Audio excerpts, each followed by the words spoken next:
हमेशा कहती हूँ कि हर बेटे को बेटी को जब वो बच्चे होते हैं उनको मार्शल आर्ट्स में ज़रूर डालना चाहिए, चाहे वो टाइक्वांडो हो, जुजित्सु हो, रेसलिंग हो, किसी भी मार्शल आर्ट्स में डालना चाहिए, because martial arts teachers respect. अगर हम मर्द ख़वातीन को रिस्पेक्ट करें, ख़वातीन मर्द को, हम एक दूसरे को ज़्यादा रिस्पेक्ट करें तो शायद the world might be a better place. Exactly. हमारे साथ एक ऐसी मेहमान शख्सियत मौजूद हैं जो mixed martial arts Asian championship में गोल्ड मेडल हासिल कर चुकी हैं। ईमान अली उनका नाम है। ईमान, आपको वेलकम करते हैं सुनो पाकिस्तान में। सबसे पहले तो आपको बहुत बहुत मुबारक हो। आप एशियन चैंपियनशिप का जिक्र करते हैं, आपने गोल्ड मेडल हासिल किया, इसमें कैसा तजुर्बा रहा और अपनी जीत पर क्या कहेंगे आप?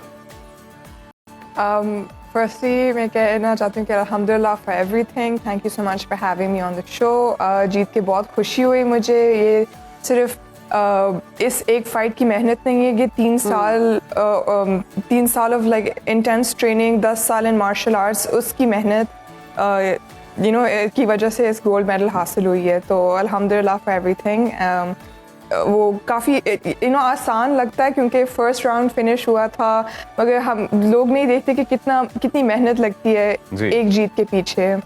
तो ईमान, आप तो मार्शल आर्ट्स चैंपियन हैं, ये बताइएगा कि जब आपने मार्शल आर्ट्स को प्रैक्टिस करना शुरू नहीं किया था तब लाइफ कैसी थी, तब आपकी पर्सनैलिटी कैसी थी और उसके बाद फिर क्या तब्दीली आई? तो मैंने सेल्फ डिफेंस से शुरू की थी 2014 में, और उससे पहले मुझे याद है मेरी कॉन्फिडेंस काफ़ी लो थी।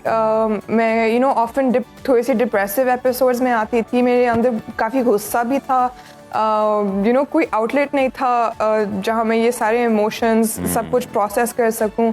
तो अल्हम्दुलिल्लाह कि martial arts I can say save my life in a way, because इसने मुझे सिखाया कि मुझे पेशेंट होना चाहिए, अपने इमोशंस कैसे मैनेज करना चाहिए। ऑब्वियसली मार्शल आर्ट्स में रिस्पेक्ट एक बहुत बड़ी चीज़ होती है। तो मैं एक बहुत बड़ी मैं बहुत आपको ये रास्ता किसने दिखाया? मुझे खुद ही मिला है। अच्छा ईमान, हम देख रहे हैं कि ख़वातीन को सेल्फ डिफेंस में बहुत मदद करती है इस तरह की चीज़ें। इससे पहले हमने ख़वातीन को दीगर खेलों की जाने बढ़ते हुए देखा, क्रिकेट हो गई और बाकी खेल। मार्शल आर्ट की तरफ आना, ये डिसीजन लेना कितना मुश्किल था और फिर ये सेल्फ डिफेंस के लिए कितना अहम है? ख़वातीन को वैसे भी इसको सीखना चाहिए या नहीं?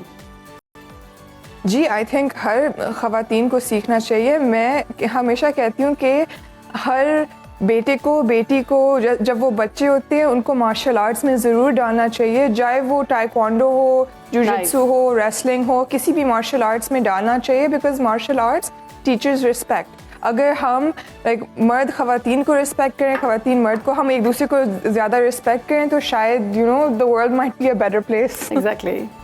अच्छा ईमान, आजकल हमने देखा है कि जी काफ़ी व्यूवरशिप है मिक्स मार्शल आर्ट्स की भी, तो आपके बड़े चर्चे हैं, आपकी साथी बानो भट्ट, उनके बड़े चर्चे हैं। पिछले दिनों वो भी हमारे प्रोग्राम में तशरीफ़ लाई थी, तो कैसा महसूस होता है जब तारीफ़ मिलती है, अप्रिसिएशन मिलती है इतनी?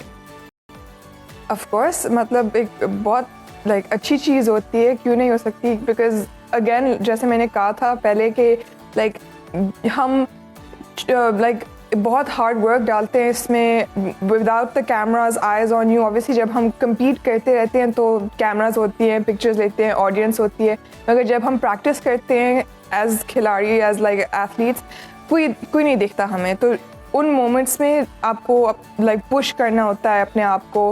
कोई आपको मोटिवेशन वैसे उस तरह से नहीं देता, कोई आपके पीछे वैसे नहीं होता जैसे आप अगर आप कंपटीशन जीतते हैं तो अल्हम्दुलिल्लाह all of Pakistan was behind me and I am so grateful for that, अल्हम्दुलिल्लाह फॉर एवरीथिंग। मगर जब मैं प्रैक्टिस करती हूँ तो कोई नहीं होता आपके पीछे, सिर्फ आप अपने कोच। ओके ईमान, हमें ये बताइएगा कि मतलब मैं भी एक लड़की हूँ, ख़वातीन को तो सिर्फ नाजुक के तौर पर देखा जाता है और वो भी सख्त काम नहीं करती, सख्त हाथ लग जाए तो दर्द होती रहती है। तो स्टार्ट में ज़ाहिर आपके लिए भी मुश्किलात होती होंगी, ऐसा कोई वाक़या जो बहुत ज़्यादा चोट लग गई हो? हालांकि शायद बानो भी मार्शल आर्ट प्रैक्टिस नहीं करती हैं, लेकिन फिर भी लोग डरते हैं इनसे। अगर इन्होंने प्रैक्टिस शुरू कर दी तो ये क्या करेंगे? मैं भी सिनफ़े आहन हूँ, आप भी सिनफ़े आहन हैं, हम सबको सिनफ़े आहन होना चाहिए, सिनफ़े नाजुक के साथ साथ। तो कोई ऐसा वाक़या है जो दिलचस्प हो हमारे साथ आप शेयर करना चाहें? देखिए, आई थिंक फर्स्टली एक बहुत बड़ा मिसकंसेप्शन है कि ख़वातीन नाजुक होती हैं। हम बिल्कुल नाजुक नहीं होती। चलो जिस्म में शायद मर्द से ज़्यादा नाजुक हैं, मगर लाइक ज़हनी तौर पे दिमाग में हम बहुत बिल्कुल नाजुक नहीं हैं। और 2 साल पहले मैंने अभी अपने इंस्टाग्राम पे भी पोस्ट किया था, 2 साल पहले इसी महीने में मैं एक फ़ाइट से पहले एक कुत्ते ने काटा था मुझे और मेरे पूरे जिस्म पे स्कार्स लगे हुए हैं।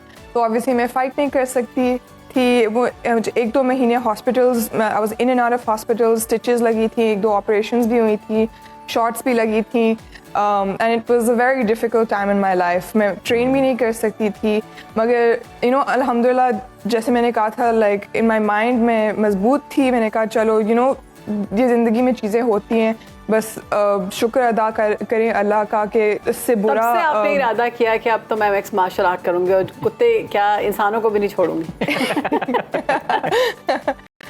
उसके बाद मतलब जैसे मैंने मेरी ट्रेनिंग शुरू हो गई थी, मैं ताजिकिस्तान गई थी IMMAF एशियन चैम्पियनशिप में और मैंने ब्रॉन्ज मेडल हासिल किया था वहाँ। तो it was a good comeback story for my self कि मैं यू नो। कुछ लोग हमारी ज़िंदगी में ऐसे होते हैं कि उनको देखकर हमारा भी दिल करता है कि काश हमें भी मिक्स मार्शल आर्ट आती होती तो इनको मज़ा चखाते। और आपकी ये विजुअल्स देख के मुझे ऐसे अजीब सा एक जोश सा पैदा हो रहा है, ये सब लड़कियों को करना चाहिए। और बस ठीक है, इस सेगमेंट के बाद शेरबानो और ईमान अली आप लोग राब्ता करें ना और प्रैक्टिस ईमान, स्टार्ट आप करें। मुझे भी ट्रेनिंग दें, आप कहाँ पर होती है, मैं भी सीखना चाहूँगी। इंशाल्लाह मैं कराची में होती हैं, आप ज़रूर आ जाएं। Thank you. चले, बहुत शुक्रिया आपके वक्त का ईमान अली, आपने Thank you so वक्त दिया much. जी।